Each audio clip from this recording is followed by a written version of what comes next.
Guys एक बहुत ही interesting fact बताता हूँ। अमेरिका के आर्कनसास में एक डायमंड की माइन है जो कि पब्लिक के लिए ओपन है।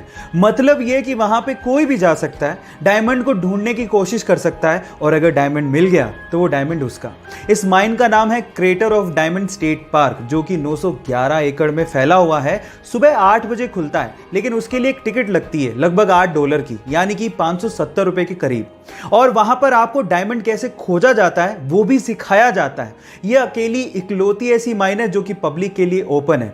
जब 1972 में से खोला गया था, तब से लेके आज तक 30,000 से ज्यादा डायमंड यहां पर लोगों ने खोज निकाले हैं। यह इंटरेस्टिंग फैक्ट आपको जान के कैसा लगा, चैट सेक्शन में लिखना मत भूलिएगा। इस वीडियो में मैं आप लोगों को 2 डिफरेंट बट इंटरेस्टिंग फैक्ट बताने वाला हूं। फैक्ट नंबर 1, ये तो आपको पता ही है कि इंसान मंगल ग्रह पे बस्ती बसाने की कोशिश कर रहा है, लेकिन जिस दिन इंसान इसमें कामयाब हो गया और वहां पर किसी ह्यूमन चाइल्ड का बर्थ हो गया, तो आपके पासपोर्ट पे एक और आइडेंटिफिकेशन ऐड हो जाएगा, that is planet of birth. मतलब आप कौन से प्लैनेट में पैदा हुए हो, है ना इंटरेस्टिंग। फैक्ट नंबर 2, कैप्सिकम यानी शिमला मिर्च आपने खाई होगी। मेरा सवाल यह है कि क्या आप उसको देख के पहचान सकते हो कि वो कैप्सिकम फीमेल है या मेल? जी हाँ, इसका भी एक तरीका है, मैं आपको बताता हूं। आप कैप्सिकम को उल्टा करें, अगर उसके 3 बम हैं तो इसका मतलब वो मेल कैप्सिकम है, और अगर उसके 4 बम हैं तो उसका मतलब हो गया कि वो फीमेल कैप्सिकम है। ये दोनों इंटरेस्टिंग फैक्ट जान के आपको कैसा लगा, चैट सेक्शन में लिखना मत भूलिए। गाइस क्या आपको पता है कि भूटान इको फ्रेंडली कंट्री होने के साथ साथ पूरी ही दुनिया की इकलौती कार्बन नेगेटिव कंट्री भी है। पर सवाल यह है कि आखिर कार्बन नेगेटिव कंट्री होती क्या है? डोंट वरी, मैं आपको बताता हूं। इसका मतलब यह है कि भूटान जितनी CO2 प्रोड्यूस करता है, उससे कहीं गुना ज्यादा वहां के फॉरेस्ट CO2 को एब्जॉर्ब कर लेते हैं, जो कि हमारे एनवायरनमेंट के लिए बहुत अच्छी बात है। पर यह सब पॉसिबल हो पाया है वहां के लोगों की सोच की वजह से।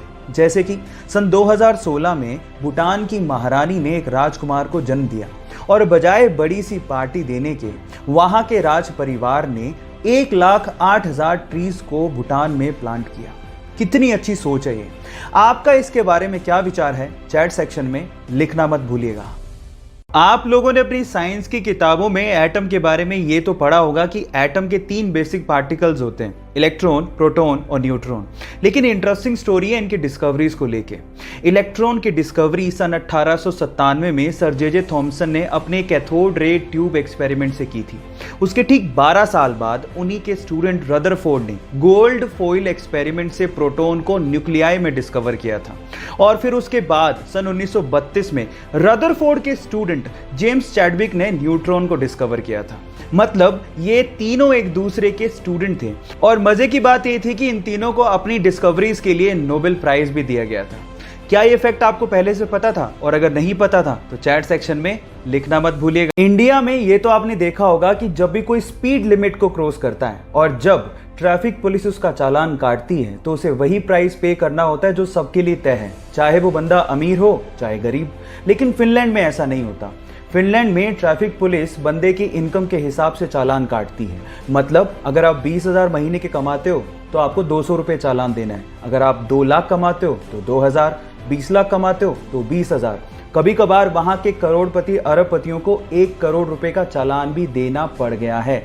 ये फैक्ट जान के आपको कैसा लगा, और क्या आपको भी लगता है कि इंडिया में भी ऐसा रूल एप्लीकेबल होना चाहिए? चैट सेक्शन में लिखना मत भूलिएगा।